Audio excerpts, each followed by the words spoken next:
moved to Kobe Bryant, who was interviewed by the Hollywood Reporter yesterday, and when asked what he would do during the national anthem if he was still playing, the former Lakers star answered in one word, kneel. Cowherd, do you believe Kobe would kneel if he were still playing? I don't know. He took on Phil publicly. He took on Shaq publicly. He took on the Lakers publicly. Remember, he said he wanted out. So he's pretty defiant. He's pretty strong-willed. So Kobe's never been somebody to back away from an opinion. So it wouldn't surprise me. Kobe's a troll as well. He occasionally drifts into trolling, and he loves to be the center of attention. These NBA players are getting away with a bogus narrative. They're all, no, NFL players, you guys kneel. There's no reason to kneel during the national anthem. We won't do it. And everyone's buying it. They're not going to kneel in the NBA, and Kobe wouldn't either, because they make far more money in endorsements than they do from their team. That's true. And so you're not going to jeopardize your sponsorship. And that's why Steph Curry and oh, no, we're not going to take a knee. And no, we're going to respect the national anthem. It's easier for them. Steph Curry made $60 million last year, $11 million from the Warriors, $49 million from sponsors. They're doing business in the NBA. That's why they're not taking a knee. They don't have the guts to say it. They should say to the NFL players, conduct business, you idiots. If you want to protest, do it away from your job. Don't jeopardize your money. Be like LeBron. Be like Steph Curry. But no, they don't have the courage to say that. And so everybody can posture, oh, and Kobe's out of the league, and yeah, I'll take a knee. You know what they all believe? And everybody criticize. You know what they believe? Republicans buy shoes too. So I'm not going to take a knee because I want Trump supporters to buy my shoes too. I'm going to take that a step further. And who has Kobe emulated his entire career?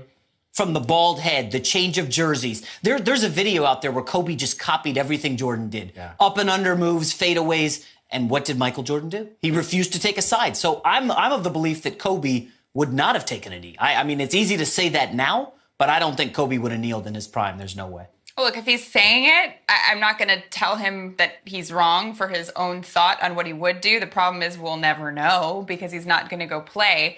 But they're actually not allowed to kneel. They have in the NBA. rules. There's rules against it. We actually looked it up. There's no fine in place. It just says that you can't do it, and then they will review. So there's not an exact punishment, if you will.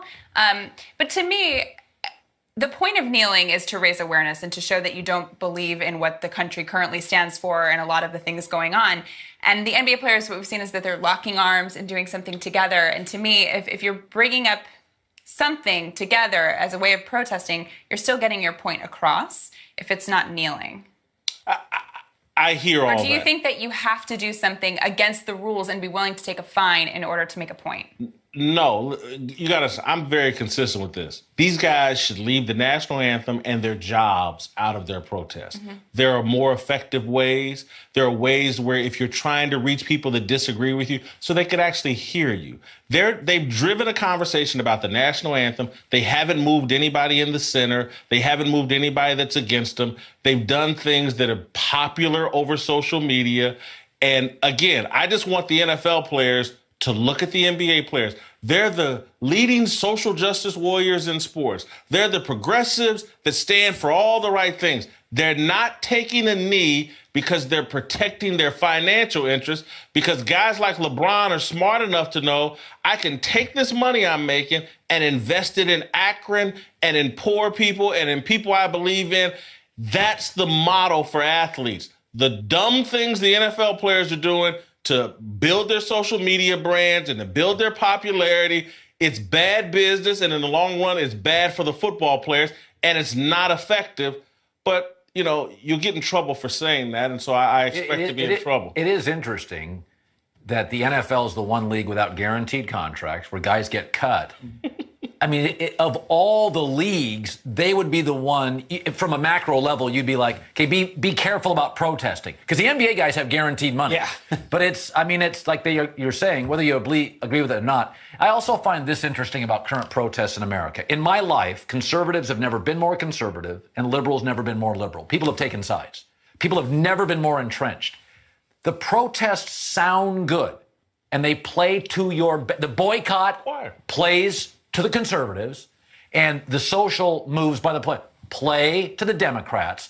But the world I watch and live in, people now have become entrenched and unwilling to listen to anything that's not in their camp. Well, because those camps that you're talking about, that camp isn't trying to talk to this camp, and this camp isn't trying to talk to that camp. They're just having a conversation amongst themselves. And if you go look at effective protest and social justice movements, Martin Luther King was trying to talk to this camp. And I just don't see that happening a lot. Everybody's entrenched in their positions. No one's trying to move the middle. It's ineffective. It's divisive for the country. It's divisive for sports. It's not healthy. I kind of disagree with you guys both. I think that younger people are more open to seeing both sides of it. No, I really do. And I know, listen, I know that's... Ow, I don't believe that. And the reason why, my belief, is that Twitter is dominated by one side. And that's what we're tending to believe. That's why everyone was shocked when Trump won, because they couldn't believe that there were other people out there thinking differently. But Twitter isn't reality. It's not. And preaching about music. Right. But I do believe that younger people, there is a more willingness to talk to the other people with other beliefs and work together. I hope you're not right. across the board. Right. But I do hope you're right. I don't think that that's everybody, but I do